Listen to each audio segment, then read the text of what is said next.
কাশ্মীর বাংলাদেশে উস্কানি আর বালুচিস্তানে পরিস্থিতি নিয়ন্ত্রণে আনতে একেবারে হিমশিম কোণঠাসা পাকিস্তান। বালুচিস্তানে গতকাল ট্রেন হাইজ্যাক হয়, ট্রেন হাইজ্যাক করে ওই বালুচিস্তানের বিদ্রোহীরা। সেই ট্রেন হাইজ্যাকে যারা পণবন্দী তাদেরকে এখনো উদ্ধার করতে পারেনি। বালুচ লিবারেশন আর্মির হাতে এখনো বন্দী শতাধিক সেনা। কি পরিস্থিতি সরাসরি যাব প্রতিনিধি মৈত্রেয়ীর কাছে জানতে চাইব। এখনো পাকিস্তান সেনার পক্ষে ওই ট্রেন মুক্ত করা সম্ভব হলো না।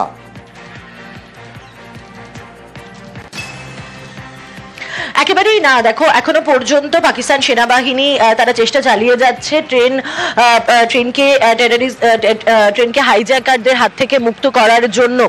এবং আমরা এই মুহূর্তে যেটা খবর পাচ্ছি যে ইতিমধ্যেই পাকিস্তানি সেনাবাহিনী তারা টানেলের আশেপাশে ঘিরে রেখেছেন, কিন্তু পাকিস্তান সেনাবাহিনীর তরফ থেকে যে দাবি করা হচ্ছে যে তারা জানাচ্ছেন যে যেহেতু বেশ কিছু সাধারণ মানুষ তাদেরকে হিউম্যান শিল্ড হিসেবে ব্যবহার করছে বালুচিস্তান লিবারেশন আর্মি, ফলে সেই জায়গায় দাঁড়িয়ে তাদের সমস্যা পোহাতে হচ্ছে। যদিও একেবারে অন্যরকম কথায় বলছে বালুচ লিবারেশন আর্মি। তাদের বক্তব্য যে তারা ইতিমধ্যে যে 155 জনের যাদের কথা বলা হচ্ছে যে পাকিস্তান সেনাবাহিনীর তরফ থেকে যাদেরকে ছাড়ানো হয়েছে, আদতে তাদেরকে বালুচিস্তান লিবারেশন আর্মির তরফ থেকেই ছেড়ে দেওয়া হয়েছিল। তার কারণ তারা স্থানীয় বাসিন্দারা ছিলেন এবং তারা শুধুমাত্র সেনাবাহিনীর অফিসার এবং জওয়ানদেরকেই হাইজ্যাক করার সিদ্ধান্ত নিয়েছিলেন এবং সেই কারণে তাদের ছেড়ে দেওয়া হয়েছিল। ফলে আমি আসবো মৈত্রী তোমার কাছে। বালুচ লিবারেশন আর্মি, পাকিস্তানের বিদ্রোহী গোষ্ঠী বালুচ লিবারেশন আর্মি, তারাই এখনো পণবন্দি করে রেখেছে শতাধিক সেনাকে। জাফর এক্সপ্রেস কালকে হাইজ্যাক হয়, বালুচ লিবারেশন আর্মি হাইজ্যাক করে পণবন্দি বেশ কয়েকজন পাক সেনা সহ 450-রও বেশি। তারপরে অনেককে মুক্তি দেওয়া হয়। পাকিস্তান আর্মি দাবি করে যে তারা নাকি মুক্ত করেছে। না, যারা মুক্ত হয়েছে তাদের দাবি বালুচ লিবারেশন আর্মি তাদের মুক্তি দিয়েছে। আরো একবার চলে যাব প্রতিনিধি মৈত্রেয়ীর কাছে, কিন্তু তার আগে কি বক্তব্য দেখাবো।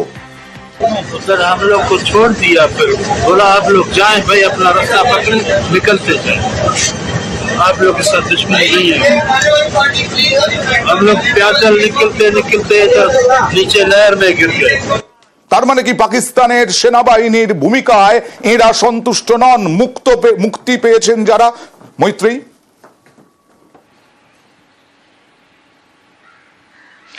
একেবারে নয়। তার কারণ তারা পরিষ্কার করেই জানাচ্ছেন যে পাকিস্তান সেনাবাহিনী তো নয়, বরঞ্চ তাদেরকে মুক্ত করেছে বালুচ লিবারেশন আর্মি, এবং তেমনটাই কিন্তু দাবি করেছিল বালুচ লিবারেশন আর্মির তরফ থেকে। এবং যেটা আমরা এর আগেও দেখেছি যে পাকিস্তান সেনাবাহিনীর তরফ থেকে পাকিস্তান সেনাবাহিনী যে দাবিটা করছে যে তারা হিউম্যান শিল্ড থাকার কারণে তারা আগে এগোতে পারছেন না বালুচ লিবারেশন আর্মির কাছে, কিন্তু অন্যরকমই দাবি শোনা যাচ্ছে যারা উদ্ধার হয়েছেন সেখানকার সাধারণ মানুষের থেকে এবং যারা ইতিমধ্যে উদ্ধার পেয়েছেন তাদের বক্তব্য যে তাদের অনেকেই হিউম্যান শিল্ড হিসেবে পাকিস্তান সেনাবাহিনীর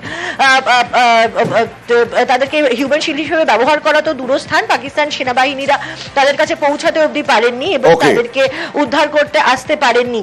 ফলে এই মুহূর্তে একাধিক বক্তব্য উঠে আসছে, কিন্তু মূল যে বিষয়টি যে এরকম এত বড় এই ধরনের একটি হাইজ্যাক সাম্প্রতিককালের সব থেকে বড় হাইজ্যাক মৈত্রী আসবো, কারণ সাধারণ মানুষকে নিউজ 18 বাংলার দর্শকদেরকে জানাতে হবে যে এই বালুচ লিবারেশন আর্মি তাদের উদ্দেশ্য কি। বালুচ লিবারেশন আর্মি 1948 সাল থেকে পাকিস্তান সরকারের বিরুদ্ধে লড়াই করে চলেছে। তাদের উদ্দেশ্য কি সেইটা জানাবো সাধারণ মানুষকে। বালুচ লিবারেশন আর্মি, দেখুন বিএল এর দেওয়া ভিডিও, এই সময় যখন প্রাইমারি টার্গেট ওই ট্রেন জাফর এক্সপ্রেস, একেবারে হুড়মুড় করে গুলি ছোড়া হলো, গুলি চালানো হলো, বিস্ফোরণ ঘটানো হলো ট্রেনকে লক্ষ্য করে।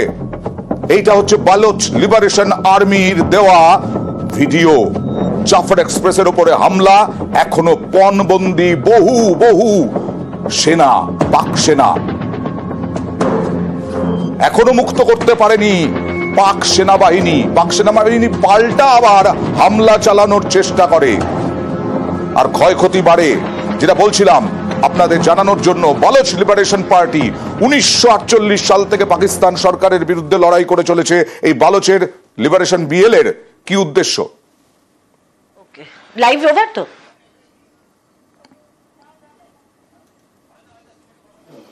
বালোচ লিবারেশন, বালুচিস্তান করতে চায় বিএলএ, এই নিয়েই চলছে আন্দোলন। স্বাধীনতা চায় তারা।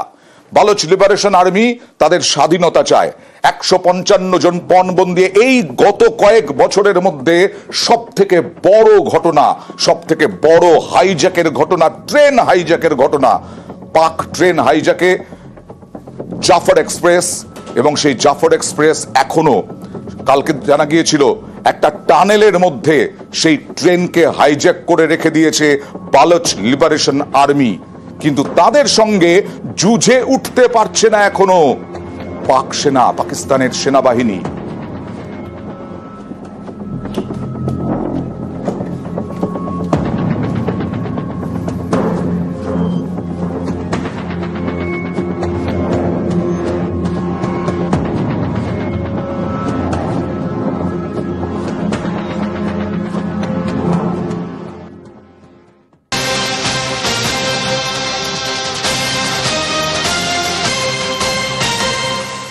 আর এই ছবি আরেকবার মনে করিয়ে দিই আপনাদেরকে, কুম্ভ মেলায় যাওয়ার হুড়োহুড়ি, পদপিষ্ট হয়ে বহু মানুষের মৃত্যু দিল্লি স্টেশনে 15ই ফেব্রুয়ারি রাতে হয়েছিল।